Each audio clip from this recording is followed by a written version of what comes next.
할렐루야. 9월 1일입니다. 이제 2019년이 4달밖에 남지 않았습니다. 시간 무지하게 빠르죠. 네. 지난주까지 덥다 하셨겠지만 이제 곧 춥다 하실 겁니다. 삶이 참 덧없이 빨리 지나갑니다. 그래서 정신을 차려 깨어 기도하라고 말씀하셨습니다. 우리 믿음의 식구들 늘 깨어 기도하면서 주님 가까이 하시는 믿음의 성도들 되시기를 주님의 이름으로 축원합니다. 저는 여러분들과 함께 오랜 시간 설교 말씀을 통하여 우리 인간이 얼마나 자기 이익에 집착하는 죄성을 가지고 있는가, 이런 부분들을 중심으로 여러분들과 말씀을 나눠왔습니다. 자기 이익이라는 것에는 여러 가지 것들이 포함되어 있습니다. 돈과 건강과 권력, 명예, 우리가 흔히들 원하는 것들이지 않습니까? 체면과 재미와 자랑과 영향력까지, 이 모든 것들이 자기 이익의 범주에 포함되는 것들입니다. 그것들을 가지려고 사람들은 정말 애쓰면서 삽니다. 더욱더욱 바빠지고 있죠. 물질 문명이 더 발달해서 기계와 컴퓨터가 더 정교화되어질수록 오히려 사람들은 더 바빠지고 있습니다. 그건 제가 생각할 때에는 그런 물질 문명들이 발달할수록 사람의 욕심이 함께 커지기 때문이 아닐까라고 생각합니다. 여러분,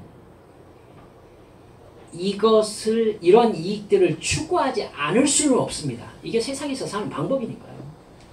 추구하지 않을 수는 없는데, 여러분, 그것이 인생의 목적이 되면 그것이 죄라고 여러분께 말씀드려왔던 겁니다. 하나님이 인간을 창조하신 이유는 하나님과 사랑의 관계를 맺으면서 살게 하시기 위함입니다. 인간의 삶의 대상은 하나님입니다. 인간의 삶의 목적은 하나님 사랑입니다. 하나님은 인간들 모두가 하나님의 창조물일 뿐이라는 생각을 하기를 바라십니다. 대상이 하나님이시니까. 하나님께서는 인간을 차등을 두어서 창조하지 않으셨으니까. 그러니까 하나님 앞에서 사람들은 모두 다 위아래가 없는 똑같은 사람일 뿐이라는 생각을 하길 바라시는 것입니다. 그런데 인간은 피조물이 아니라 스스로 존재하는 하나님처럼 되기 위해서, 피조물이라는 것은 나를 만드신 목적을 가지고서 만드신 하나님의 뜻에 맞춰 살아야 된다라는 전제가 들어있잖아요. 벌써 만들어졌다는 것은 만들어진 목적을 따라 살 때의 존재의 의미가 있다는 얘기잖아요. 그걸 벗어나고 싶어 했던 것입니다. 그걸 벗어나는 방법은 내가 피조물이 안 되는 방법이죠. 피조물이 안 되면 내가 스스로 존재하면 내 목적을 내가 설정할 수 있잖아요. 내 마음대로 살 수 있단 말입니다. 그렇게 되기 위하여 선악과를 따먹습니다. 그 다음에는 자기가 더 많이 가지고 자기가 더 높아지기를 바라는 이기적인 죄의 본성을 가지게 됩니다. 이게 사람의 원죄입니다. 이기적인 죄의 본성. 그 본성에 따라서 만든 세상이 지금 우리가 살고 있는 인간 세상입니다. 사람들이 이러한 죄성을 가진 후에 즉시 신분제를 만들었습니다. 기억하시기 바랍니다. 가진 것에 따라서 신분이 정해졌지요. 더 많이 가지고 더 높이 오른 사람이 더 강한 사람으로 인정받았습니다. 그래서 더 우월한 신분을 획득했어요. 그래서 가진 사람들은 더 많이 가져서 다른 사람을 자기 뜻에 복종시킵니다. 어떤 일이 벌어지고 있는지 아시죠? 결국 다른 사람의 존재 의미를 정하는 하나님이 되려고 한 것입니다. 내가 스스로 존재할 수 있는 방법을 힘과 돈과 권력에서 찾은 것이죠. 그걸 얻은 사람은 다른 사람을 자기 뜻대로 존재하게 만들 수 있어요. 즉, 그 사람에게 자기는 하나님이 될 수 있는 것입니다. 우스갯소리로 말씀드렸지만 결국 끝내 나이까지 들먹이면서 너 몇 살이야? 이렇게 묻는 목적이 뭡니까? 내가 너보다 신분이 높다라고 얘기하려고 하는 거예요. 결국은. 내가 너보다 높다. 그러니까 너는 내 말을 따라야 한다. 너의 존재 의미는 내가 정한다. 너의 행동은 내가 정한다. 이 얘기를 하려고 나이가 몇이냐고 물어보는 겁니다. 여러분, 뭐 예를 들어서 이렇습니다. 회사에서 직위가 더 높다는 것이 무슨 뜻입니까? 사장님은 직원들의 존재 의미를 정합니다. 이게 사장의 특권이죠. 직원들에게 자기가 바라는 일을 시키고 성과가 없으면 해고할 수 있습니다. 원하는 성과를 정해준다는 것은 직원에게 월급을 주고 직원의 시간을 소유한다는 뜻입니다. 직원의 시간은 사장의 시간인 것이죠. 즉, 사장에게 돈을 받고 있는 이상 내가 근무하고 있는 시간은 내 것이 아니라 사장의 것입니다. 사장은 그 시간만큼 내 존재 의미를 정할 수 있습니다. 심각하게 얘기하니까 굉장히 어려운 얘기하는 것처럼 들으시는데요. 아주 간단한 얘기예요. 그런데 이 얘기를 이렇게 들으면은 그 이면에 어떤 인간의 죄성의 의도가 숨어 있는지를 볼 수 있거든요. 여러분, 그 시간만큼 사장님은 나에게 하나님이 될 수 있는 겁니다. 이해가 가셨습니까? 그 시간만큼 사장은 나에게 하나님이 될 수 있는 것이죠.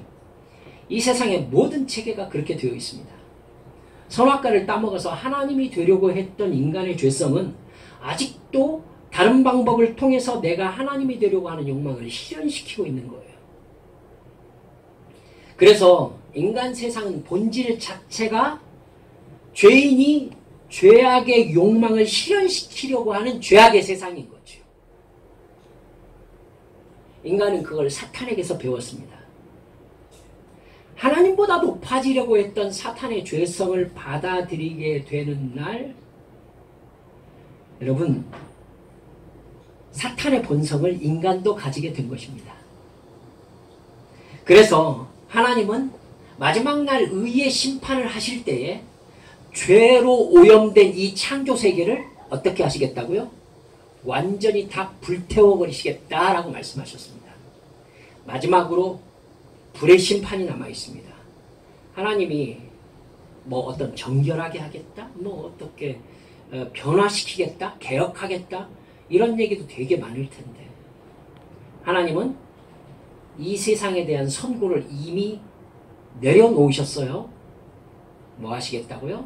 완전히 불태워 없애시겠다, 이렇게 말씀하셨어요. 왜인지 아시겠죠? 본질 자체가 타락해서 돌이킬 수 없기 때문입니다. 하나님께는 돈과 권력과 능력 등의 가진 것으로 인간의 존재 가치를 차별하고 가지지 못한 사람들을 열등한 존재로 여기는 신분제를 죄로 여기십니다. 죄의 본성에서 나온 사탄의 욕망을 따른 것이기 때문이에요. 그래서 예수님께서는요, 마태복음 23장 11절에서 너희 중에 큰 자는 너희를 섬기는 자가 되어야 하리라, 이렇게 말씀하셨습니다. 겸손을 얘기하는 거예요? 이게 겸손을 얘기하는 거냐고요? 아니에요, 여러분. 하나님 나라의 작동 원리를 얘기한 것입니다. 예수님께서는 겸손하라라고 말하고 있는 게 아니에요. 예수를 믿는 자, 하나님의 자녀가 된 자는 가진 것과 내가 올라간 지위로 사람의 열등함과 우등함을 나누지 않는다라는 얘기예요. 오히려 하나님을 사랑하고 이웃을 사랑하는 자가 되니 하나님 나라의 작동 원리는 가진 것이 아니라 사랑이다라고 말씀하고 계십니다. 이게 인간, 하나님께서 창조하신 인간 본질의 회복입니다. 누가복음 22장 26절 27절에서 이렇게 말씀하세요. 너희 중에 큰 자는 젊은 자와 같고 이렇게 얘기하는데 어린아이 같고 이 말과 같습니다. 너희 중에 큰 자라고 하는 사람들은 어린아이와 같고 다스리는 자는 섬기는 자와 같을지니라. 앉아서 먹는 자가 크냐? 앉아서 먹는 자가 크냐? 섬기는 자가 크냐?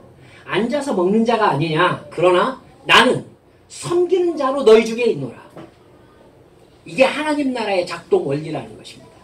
섬기는 자가 오히려 하나님 나라의 작동 원리인 사랑으로 볼 때, 사랑의 기준으로 볼 때 큰 자라는 겁니다.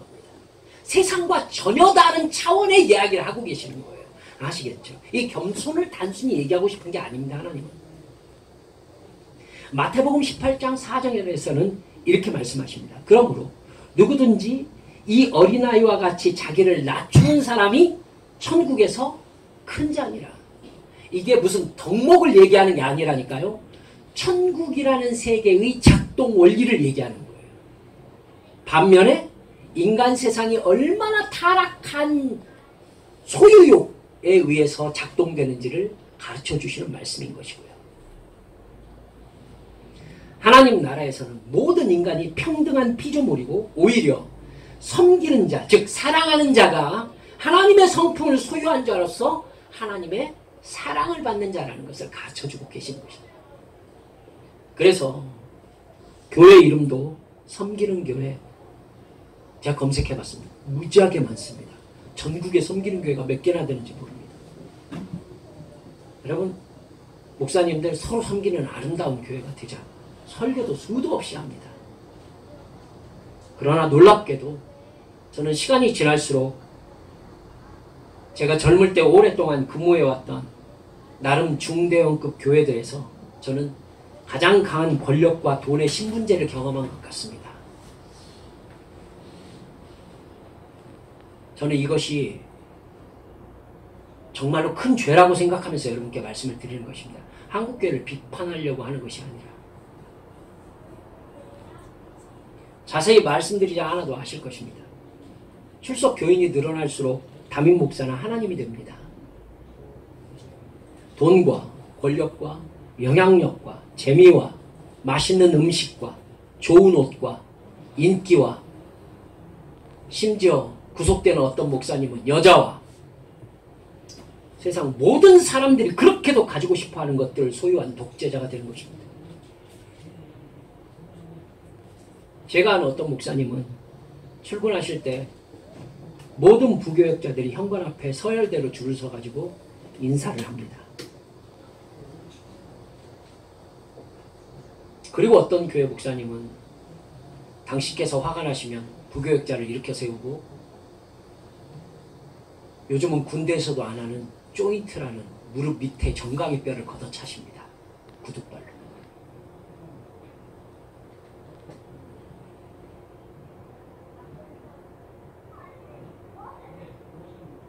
복음을 전하는 목사가 되는 것은 십자가를 지는 고난의 사명을 지고 사는 삶입니다. 이게요, 말이 아니라 사실이라고요. 근데 그런 목사가 되는 신학대학원의 경쟁률이 평균 4대 1이나 됩니다. 모두 다 너무너무 십자가를 지고 고통을 당하고 싶은 거죠. 그죠? 그랬으면 얼마나 좋겠어요. 얼마나 좋겠어요. 하지만 제가 거기를 나왔으니까 다 성공해서 돈과 권력을 차지하는 성공한 종교인이 되고 싶어하는 사람들이 대부분이라는 것을, 또한 그 가운데 저도 포함되어 있음을 고백하지 않을 수 없습니다. 저를 포함한 목사일지라도 인간은 섬기는 자가 아니라 섬김을 받는 자, 지배하는 자, 소유하는 자가 되어서 하나님이 되고 싶어하는 자기의 사탄의 욕망을 충족시키고 싶어하는 존재라는 것을 여러분 잊지 말아주시기 바랍니다. 우리는 모두 다 그런 죄의 욕망을 가지고 있습니다.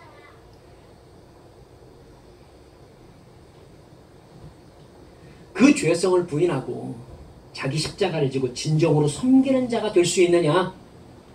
그것이 그 안에서 정말로 솟아나는 그 사람의 성령에 감동되어진 마음이냐? 이거에 따라서 그 사람이 예수를 믿느냐, 아니면 아직도 자기 욕망을 이루기 위해서 하나님이라는 신을 필요로 하느냐가 달라지는 것입니다. 여러분, 성령 충만이 아니면 자기가 바라는 것이 이루어지는 것을 기도 응답이라고 생각하고 그 모든 것을 하나님이 주신 복이라고 하면서 하나님의 이름으로 자신을 높이려고 합니다. 기도 응답 받았다면서, 그렇게 잘 된다면서, 자식이 그 대학 간다면서 하나님이 복을 주시네. 우리 교회 제발 그러지 않기를 정말로 간절히 축원합니다. 하나님께서 복을 주셨네. 그 말을 듣는 사람은 즉시 그 이야기를 자기의 영향력으로 바꿉니다. 그래서 그 사람이 말하는 것에 무게가 실리기 시작합니다. 자기의 권력이 되는 것이죠. 이게 종교 권력입니다. 얼마나 웃깁니까? 여러분, 그게 사탄의 죄입니다. 그리고 하나님은 그 사탄의 죄를 심판하셔서 사탄을 위하여 지옥, 즉 무저갱을 준비하셨고, 그리고 그 죄에 동참해서 회개하지 않는 자, 거듭나지 않는 자, 변화되지 않은 자는 사탄의 형벌에 동참하리라 말씀하셨던 것을 우리 사랑하는 믿음의 식구들이여 잊지 말아 주시기를 주님의 이름으로 축원합니다. 그러면 하나님은 이 세상에서 돈과 권력과 이익은 모두 죄라고 생각하는 겁니까? 그래서 우리들은 직장 생활에서 혹은 사업에서, 관계에서 이익을 추구하면 안 됩니까? 다른 사람과의 경쟁에서 늘 져줘야 됩니까? 직원들이 마음대로 시간을 쓸 수 있도록 사장이 그냥 모른 척 해줘야 됩니까? 마음대로 지각하고 조퇴해도 사랑으로 이해해 줘야 됩니까? 그래야 돼요? 직원분이 고개를 끄덕이시네요. 돈을 벌어서 사업을 확장하면 안 됩니까? 하나님께 내 사업의 형통을 구하면 안 됩니까? 나와 내 가정, 나의 자녀들과 건강과 부유함과 영향력을 끼치는 존재가 되기를 구하면 안 됩니까? 사도 바울처럼, 예수님의 제자들처럼 우리도 모두 선교사가 되어서 떠나야 됩니까? 고통의 길을 선택하는 것이 하나님의 뜻입니까? 이게 우리의 딜레마입니다. 여러분, 이 부분에 대해서 여러분 오늘 좀 나눌 수 있는 기준을 붙잡기를 바랍니다. 이게 어렵기 때문에 이 부분이 얼마나 어려운지 아마 아시게 될 거예요. 말씀을 나누다 보면. 이게 어렵기 때문에 제가 그토록 오랜 시간 동안 사람이 어떻게 철저하게 타락해서 얼마나 철저하게 자기 이익을 추구하는지, 심지어 그 자기 이익을 위해서 눈물까지 팔 수 있고 사악한 거짓말까지도 할 수 있는 존재가 인간이라는 것을 여러분들과 함께 나눠왔던 것입니다. 여러분, 그럼 우리가 하나님과의 관계 속에서 혹은 이 세상에서 살면서 내 이익을 추구하면서 뭔가를 얻어가는 것이 죄인가, 그렇게 해서는 안 되는가에 대한 마음의 생각이 들 때 오늘 여러분들과 함께 나눴던 오시아를 생각할 수 있었으면 좋겠습니다.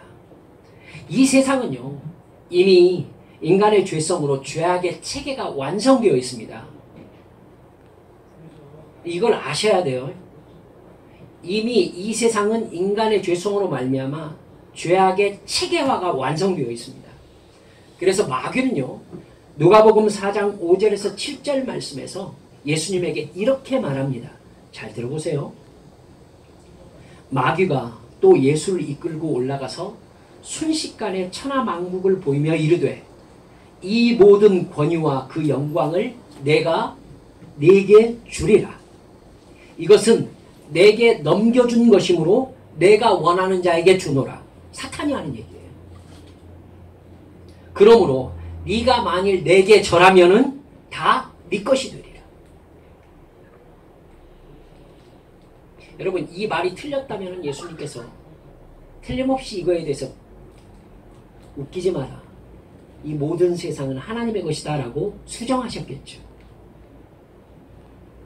그런데 예수님은요, 그거에 대해서 수정하지 않으시고 이렇게 말씀하십니다. 주 너의 하나님께 경배하고 다만 그를 섬기라고 하셨느니라. 즉 하나님보다 높아지려 했던 사탄의 본성을 받아들여서요, 본성 자체가 타락한 인간이 만든 세상의 체계, 이 체계는요 이미 치료될 수 없을 만큼 왜곡되었습니다.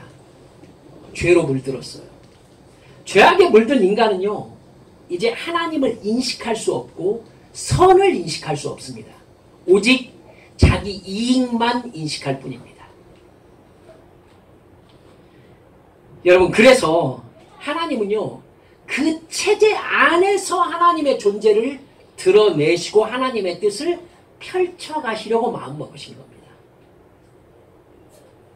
이 체제를 고칠 수 없어요. 처음에 말씀드렸잖아요. 이 체제는 마지막 심판 때에 하나님께서 변화시키는 게 아니라 완전히 불태워 없애실 거고 새 예루살렘이 재림할 거예요. 이건 완전히 새 세상으로 교체되는 것을 의미해요. 이게 변화되어가는 세상이 아니라, 알겠죠? 싹 태워버리고 새 예루살렘이 임재할 거라고요. 이게 심판이에요. 그렇기 때문에요, 이 세상의 체계를 바꾸어가는 것이 그리스도인의 사명이 아니에요. 바꿀 수 없어요. 이 어둠의 죄악의 세상 속에서 믿음을 지켜내는 것이 우리의 소명이에요. 믿음을 지켜내는 것. 지켜내는 것. 그리고 이 체계 안에서 하나님이 누구신가를 드러내는 것. 이게 우리를 통하여 하시고자 하는 성령님의 역사예요. 그래서 예수님은 이 세상에 계실 때예요, 예수님은 여러분 병을 고치고 귀신을 쫓아내려고 오신 분은 아니세요. 예수님의 목적은 십자가의 대속의 죽음과 부활이에요. 그런데 예수님은 이 세상에 오시면서 예수님의 사역 안으로 뭘 받아들이셨냐면 병을 고치시고 귀신을 쫓아내는 사역을 굉장히 중점적으로 하셨어요. 그게 예수님의 목적이셨어요? 아니라니까요. 죽은 자를 살리시고. 여러분, 예수님께서 살리신 그 사람 몇 년 살다가 또 죽었을 거예요. 그렇죠? 몇 년 살다가 죽었다고. 그러니까 영혼의 관점에서 볼 때 그것은 사나 죽으나 똑같은 얘기예요. 예수님께서 왜 굳이 살리셨을까요? 나인성 과부의 아들이 그냥 장례 가는 길에 해필 관뚜껑을 열어가시면서 왜 거기에서 사람을 살리시냐고, 죽은 자를. 뭐하러? 알겠냐? 예수 믿으면 죽은 자도 다 살아난다고. 알았지? 이걸 제발 그렇게 성경 좀 보지 말아야 되는데. 예수님께서 인간의 죄악된 본성으로 예수님 자신을 인식할 수 있는 능력이 인간에게 없기 때문에 그래요.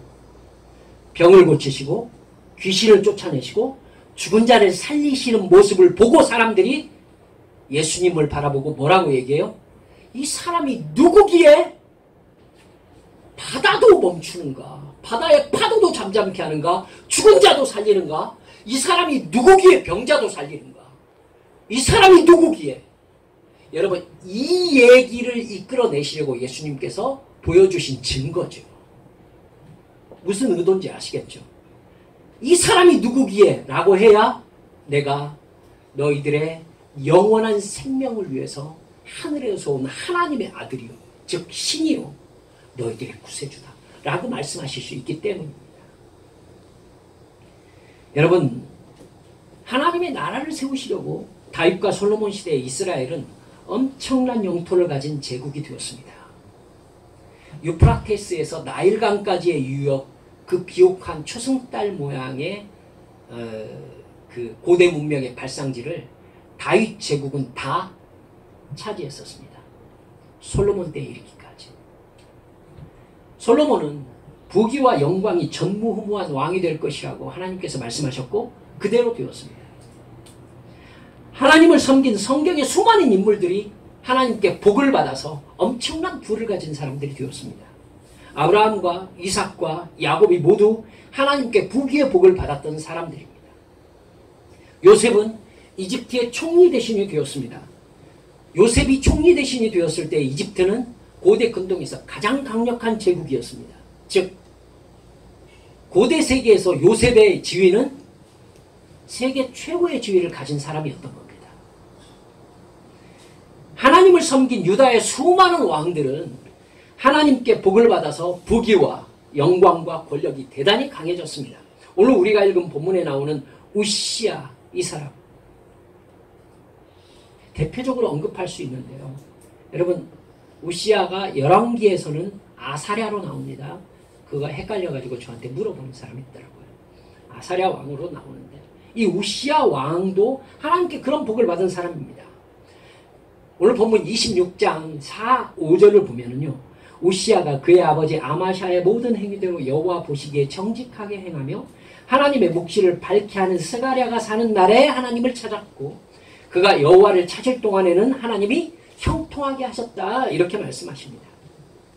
8절을 보면 우시야는 하나님께 복을 받아 매우 강성하여 이름이 애굽 변방에까지 떨쳤다 이렇게 말씀하고 있습니다.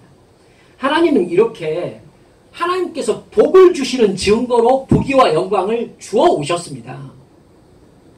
뿐만 아니라 하나님은 돈과 권력을 가지고 있지 않을 때에 인간이 고통과 억압을 받는다는 것 역시 알고 계십니다. 여러분, 그래서 구약의 왕조시대 내내 하나님을 섬기지 않고 우상을 숭배할 때 하나님께서는 외국으로 하여금 이스라엘을 침입하게 하셨어요. 그들을 내버려 두셔가지고 이스라엘의 소유를 빼앗고 권력을 빼앗겨서 고통을 당하게 하셨습니다. 따라서 오늘날 우리도요, 우리의 소유가 늘어나고 강해지는 것이 하나님의 복인 경우가 분명히 있습니다. 또한 그것이 줄어들어서 고통당하는 것이 하나님의 징계인 경우도 분명히 성경에서 숱하게 찾아볼 수 있어요. 이렇게 우리의 소유와 영향력의 증감을 통해서 하나님의 뜻이 나타납니다. 그러면 여러분 어떻게 하란 말이냐? 내 이익을 추구해서 잘 살란 얘기냐? 하나님께서 복을 그렇게 주신다는 뜻이냐? 아니면 내 이익을 추구하지 말란 말이냐? 요 목사 좀 정확하게 딱 대고 얘기를 해달라 라고 말하고 싶은 갈등이 드시겠지요. 하나님이 복을 주실 때 돈으로 주시는 것을 믿고 나한테 돈을 좀 주십시오라고 기도를 해야 하느냐? 그런 기도는 하지 말라면서. 여러분, 이 부분에 대해서요, 여러분의 소속을 확실히 정할 수 있어야 여러분이 뭘 기도해야 될 것인지, 어떤 신앙생활을 해야 될 것인지를 정할 수 있을 거예요. 답은 의외로 굉장히 간단합니다. 답은 굉장히 간단해요. 생각해 보세요.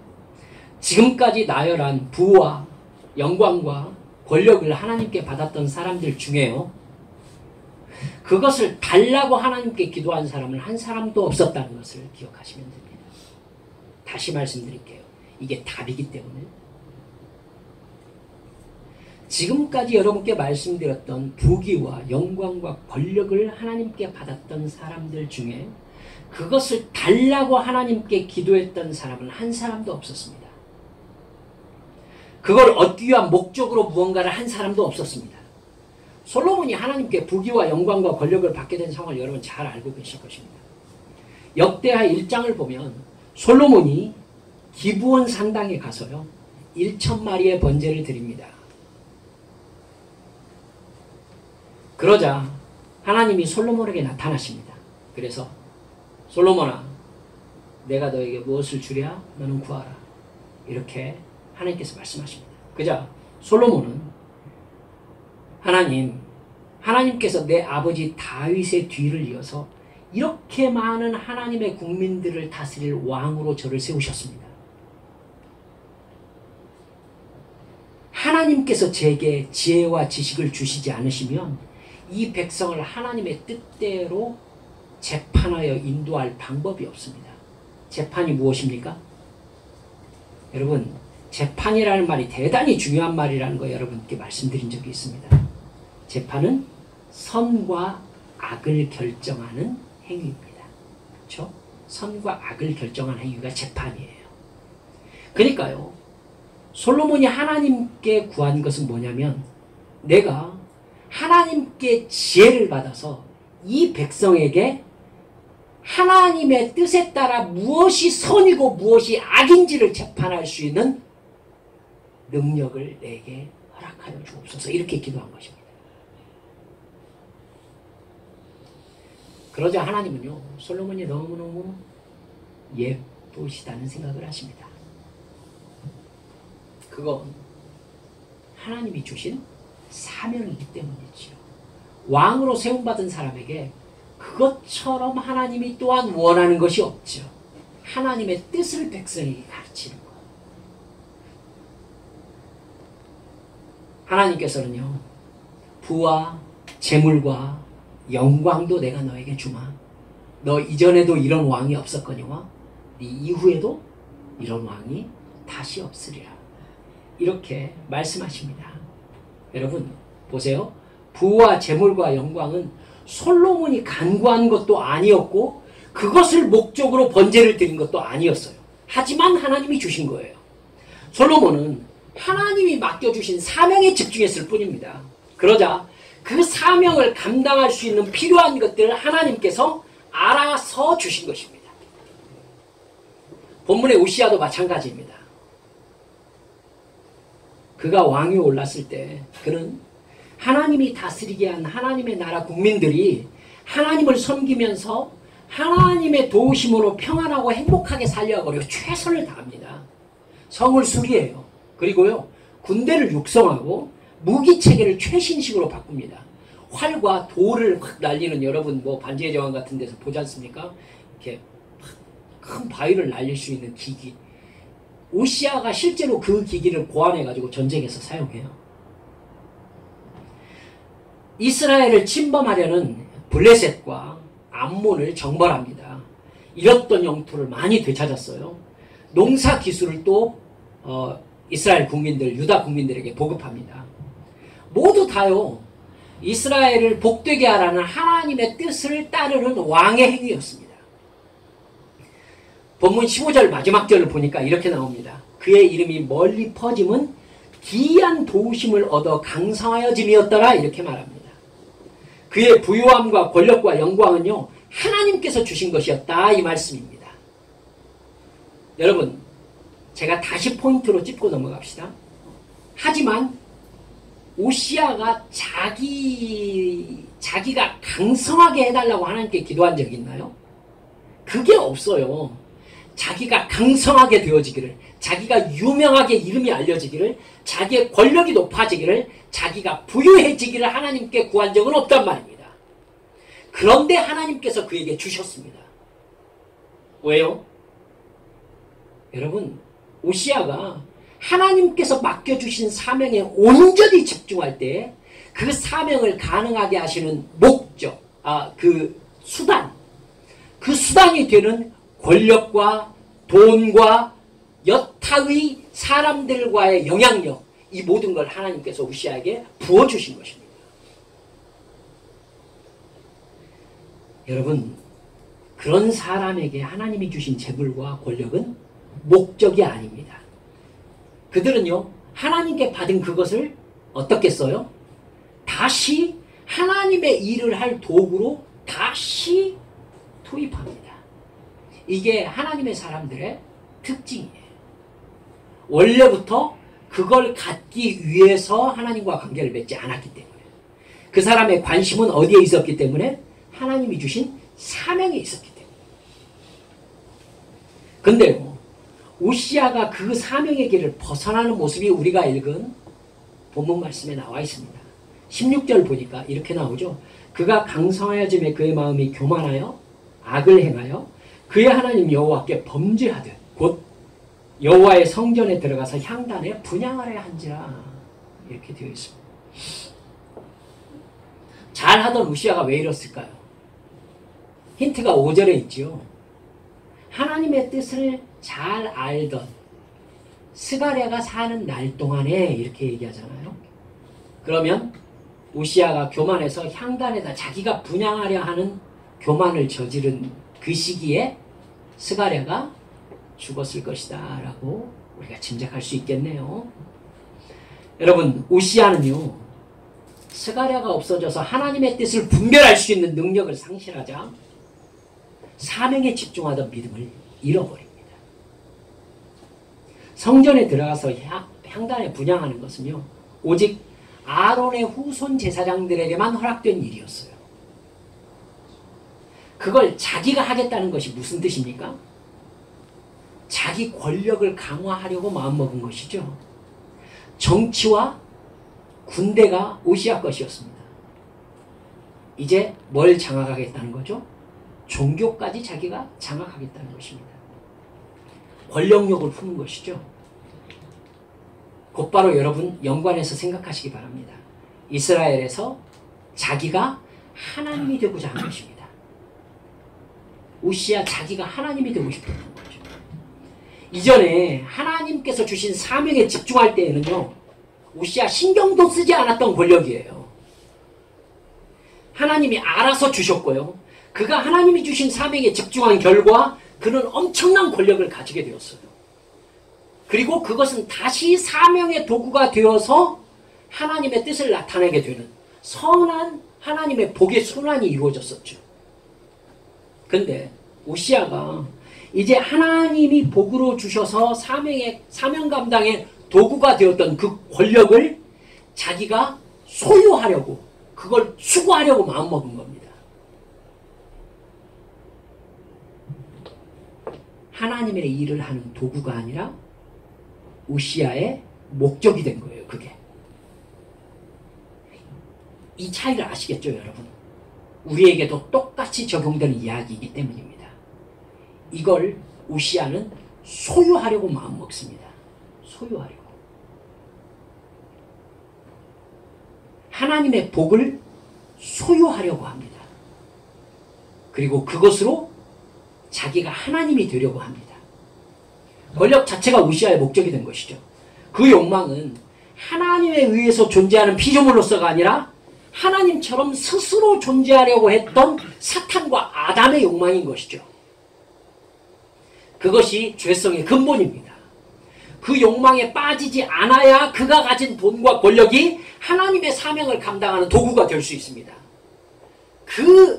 그렇게 하나님께서 주시는 것을 다시 하나님께 돌려드리는, 하나님의 영광을 나타내려는 겸손의 마음을 품어야 사명이 완수될 수 있는 것입니다. 그러나 자기가 스스로 권력자가 되려는 욕망을 품자 우시아는요, 하나님이 정하신 법을 자기 마음대로 침범하게 된 것입니다. 제사장들은 막죠, 당연히. 80명이나 제사장들이 몰려들어갔어요. 그래가지고 우시아 왕이요, 이건 왕에게 허락된 일이 아닙니다. 향단에 하나님께 분향하는 것은 오직 제사장만 할 수 있다고 하나님께서 정하셨습니다. 근데 우시아가 화를 내요. 이 화가 무슨 화죠? 네가 감히입니다. 네가 감히. 내가 누군데? 네가 감히. 여러분, 그 순간 우시아의 이마에 뭐가 생겼다고요? 나병이 생겼다고 합니다. 나병.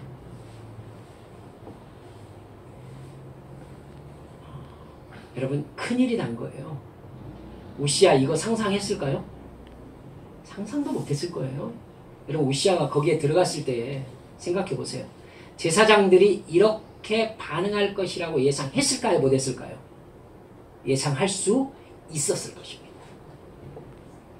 그리고 그렇게 제사장들이 나올 때 여러분 실제로 그 부분 우시아의 마음을 제사장이 읽었기 때문에 80명이나 들어간 거예요. 그것도 제사장 앞에다가 형용사를 뭐 붙였는 줄 아세요? 용맹한. 제사장에게 용맹이 필요해요? 그러니까 우리 교회 변집사님만한 제사장들을 모두 끌고 들어간 겁니다. 용맹한. 이미지가 아시겠죠? 떡 벌어진 제사장들과 함께 들어간 겁니다. 그래가지고 우시아가 이 일을 강행할 때 우시아를 드러내려고 마음먹은 것이죠. 즉 우시아도 이후의 상황에 대해서 생각을 하던 바가 있었고 제사장들도 그걸 읽었기 때문에 떡 벌어진 80명과 함께 들어간 겁니다. 여러분 근데 우시아가 전혀 예상하지 못했던 일이 있었으니 자기 이마에 나병이 발생한 겁니다. 보세요. 우시아가 모든 상황에 대처했지만 누구를 생각 못한 거예요? 하나님을 생각 못한 거예요. 이게 죄입니다, 여러분. 하나님을 생각 못한 거예요.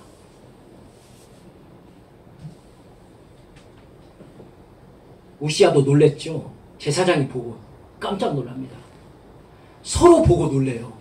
그래가지고 제사장들이 우시아를 성소에서 쫓아냅니다. 우시아도 놀랬죠. 그래가지고 성소에서 후다닥 도망을 갑니다. 근데 늦었습니다. 우시아는 나병 환자가 되고 말았습니다. 그리고 나병으로 죽습니다. 나병 환자였기 때문에 왕들의 묘실에 들어가지도 못하고 따로 왕들의 묘실 곁에 묘를 마련할 수밖에 없었습니다. 하나님은 왜 우시아의 이마에 나병이 발생하게 하셨을까요? 그런 생각은 저만 하겠습니다. 성경에서 이마는요, 그 사람의 가장 높은 곳을 의미합니다. 그래서 하나님의 영광을 모욕했던 골리앗의 이마를 다윗의 물맷돌이 꿰뚫고 들어간 것입니다. 다윗의 물맷돌을 이마를 꿰뚫었는데 골리앗은 성경에 표현한 대로 하면 엎드러져 죽습니다. 이마가 땅에 닿았다는 얘기죠. 무슨 의미인지 아시겠죠? 하나님 앞에 이마를 대는 상태로 하나님이 죽이신 겁니다. 출애굽기 28장 35절에서 38절을 보면요, 하나님이 아론의 이마에 여호와께 성결이라는 패를 두게 하셨습니다. 제가 이 성경 말씀을 토대로 제 아들의 이름을 지었습니다. 여호와께 성결이라는 이 패를 이마에 두게 했어요. 그래서 이 패를 보시고 하나님께서 이스라엘 백성들이 하나님께 바치는 성물을 받으셨습니다. 요한계시록 7장에서는 마지막 심판의 기간에 하나님의 종들 이마에 하나님께서 인을 치신다라고 나오고요, 도장을 찍는다라고 바꾸면 훨씬 좋겠습니다. 여러분, 하나님께서 마지막 때에 하나님의 자녀들, 하나님의 신부들의 이마에 도장을 찍는데 그 숫자가 그렇게 이단이 많이 얘기하는 14만 4천 명이었더라, 이렇게 나옵니다. 이마는 그 사람의 정체성을 의미합니다. 그래서 이마를 땅에 대고 엎드리는 것은 지극한 섬김과 복종과 겸손을 나타냅니다. 그래서 하나님을 만난 사람들이 구약에서 하나님 앞에 엎드리니라 라고 얘기했을 때 자세히 얘기해보면 그 사람의 이마를 땅에 대니라, 이렇게 바꾸어 말할 수 있는 것입니다. 우시아는 목이 곧아서 하나님 앞에 이마를 쳐들고 자기 권력을 취하려고 했습니다.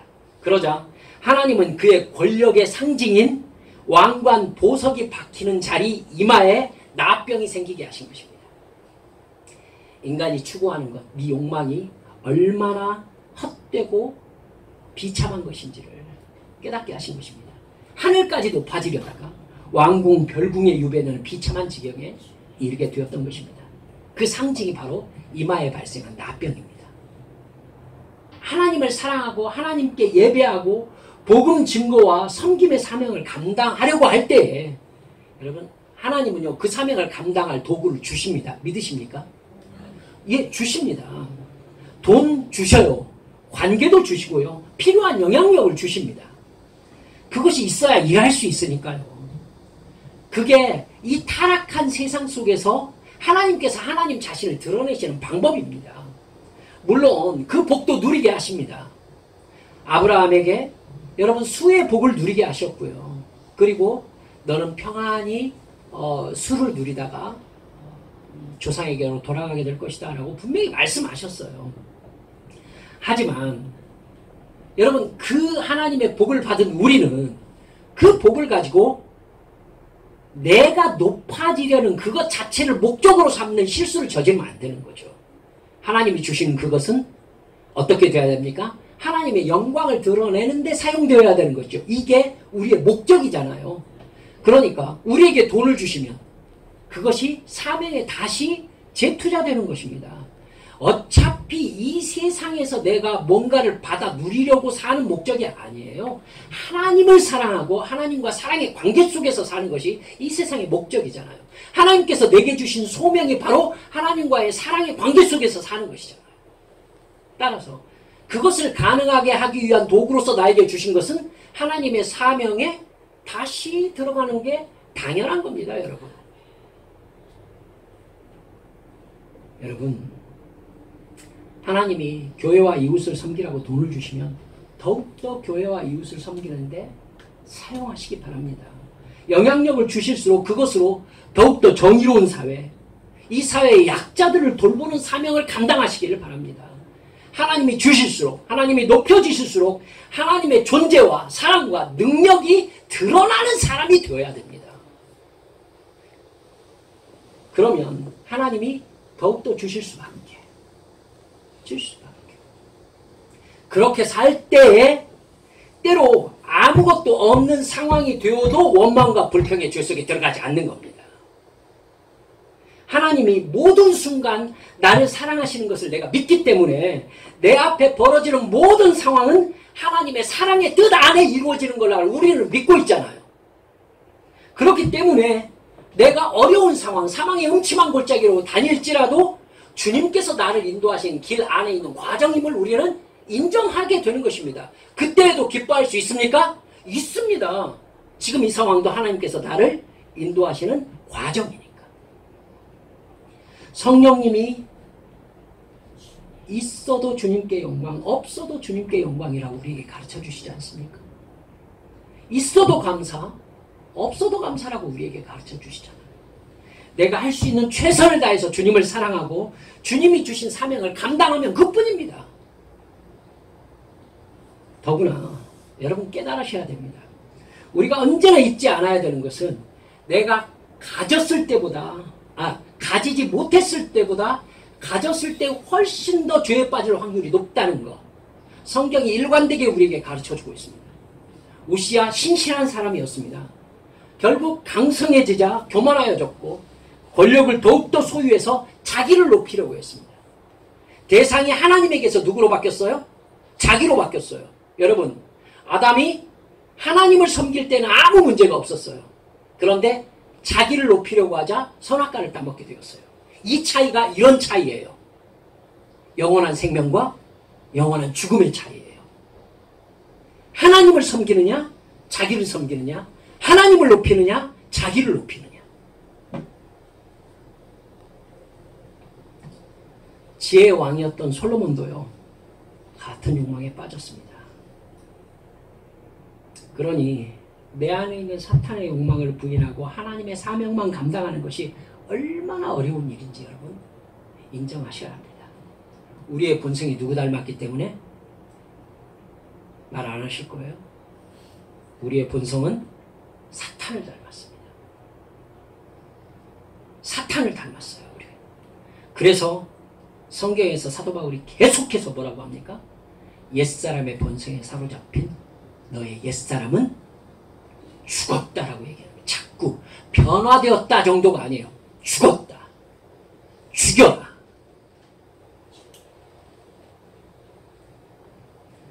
참 많은 분들 제가 신방하고 그러면 자녀들에게 솔로몬의 지혜를 주시라고 기도해 주시기 바랍니다 라고 기도의 제목을 냅니다. 우리 성도들은 솔로몬의 지혜를 주시라고 저한테 기도 요청하지 않으시기를 바랍니다. 우스갯소리가 아니라요. 솔로몬의 지혜는요, 이스라엘을 하나님의 뜻대로 재판하는 지혜였습니다. 왕이 가져야 될 지혜였죠. 우리에게 필요 없습니다. 아시겠습니까? 우리가 누구를 다스리는데요? 우리가 이스라엘을 다스리는 왕입니까? 솔로몬의 지혜가 우리는 필요가 없습니다. 10중 8구 우리가 솔로몬의 지혜를 구할 때는 하나님이 더불어 주셨던 부귀와 영광을 곁눈질하면서 하는 거짓말입니다. 하나님을 진정으로 사랑하는 사람은 하나님이 주신다는 것에 대해서 관심이 없습니다. 똑바로 하세요. 하나님을 진짜 사랑하는 사람은 하나님을 사랑하지 하나님이 주신다는 것에는 별로 관심이 없습니다.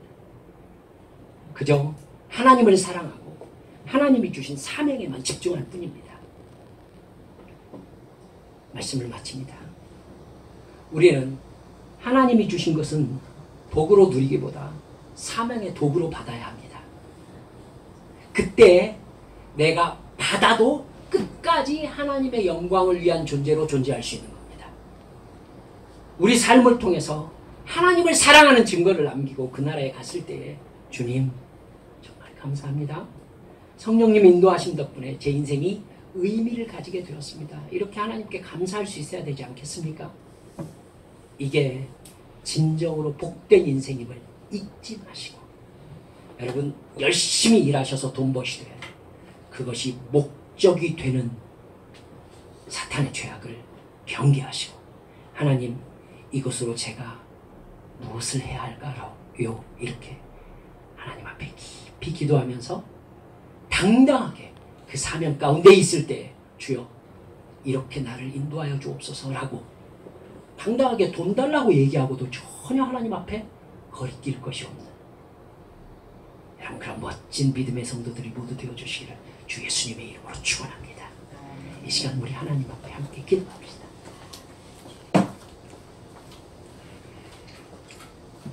여러분 하나님의 능력이 많으신 분 계십니다. 우리에게 하나님의 일을 시키시고 그 일을 할 수 있는 도구들로 우리에게 얼마든지 주실 수 있는 분이십니다.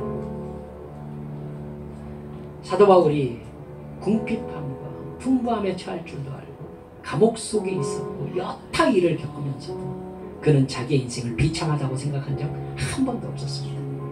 하나님께서 주시는 사명 안에서 사도 바울은 언제나 풍족했기 때문입니다. 사랑하는 여러분, 이 시간 기도합시다. 주님,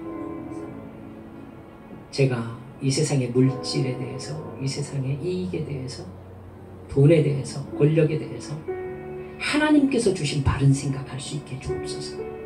그래서 주님께서 나를 통하여 이루시고자 하는 하나님의 나라의 사명을 내가 잘 감당하고 이 세상에서 가지든 못 가지든 나의 눈은 일관되게 그 나라를 향하는 참된 믿음을 가지게 해주시옵소서. 이 시간 하나님 앞에 소리내어 기도하시겠습니다. 기도.